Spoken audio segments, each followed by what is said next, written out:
একদিন মদিনায় হযরত আলী রাদিয়াল্লাহু তাআলা আনহু ও তার স্ত্রী ফাতেমা রাদিয়াল্লাহু তাআলা আনহুর ঘরে খাবার বলতে শুধু ছিল কয়েক টুকরো রুটি। প্রথম রাতে দরজায় এক গরিব এসে বলল, আল্লাহর পথে কিছু খেতে দিন। তারা নিজেরা না খেয়ে সেই রুটি দিয়ে দিলেন। দ্বিতীয় রাতে এক এতিম এলো, তারা আবারও নিজেরা না খেয়ে সেই এতিমকে খেতে দিলেন। তৃতীয় রাতে এক বন্দী এসে খাবার চাইলো। তারা বললেন, আমরা আল্লাহর সন্তুষ্টির জন্য খাওয়াচ্ছি, এবং নিজেরা না খেয়ে সেই বন্দীকেও দিয়ে দিলেন।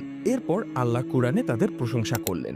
সূরা আল ইনসান আয়াত ৮-এ আল্লাহ বলেছেন, তারা আল্লাহর ভালোবাসার কারণে মিসকিন, এতিম ও বন্দীকেও খাদ্য প্রদান করে। আল্লাহ কুরআনে তাদের দানের গল্পকে অমর করে দিয়েছেন। পৃথিবীতে তারা ক্ষুধার্ত থেকেছেন, কিন্তু আখিরাতে আল্লাহ তাদের জন্য নিরাপত্তা, আনন্দ, জান্নাত আর সম্মান নির্ধারণ করে দিয়েছেন। দান শুধু ধনীদের কাজ নয়, হাতে যতটুকুই থাকুক যদি আল্লাহর সন্তুষ্টির জন্য খরচ করা যায়, সেটাই সবচেয়ে বড় দান। তাই আসুন আমরা এখন থেকে নিয়ত করি আমরা বেশি বেশি দান করব। আর একটা কথা মাথায় রাখবেন, দান করলে কখনো কমে না।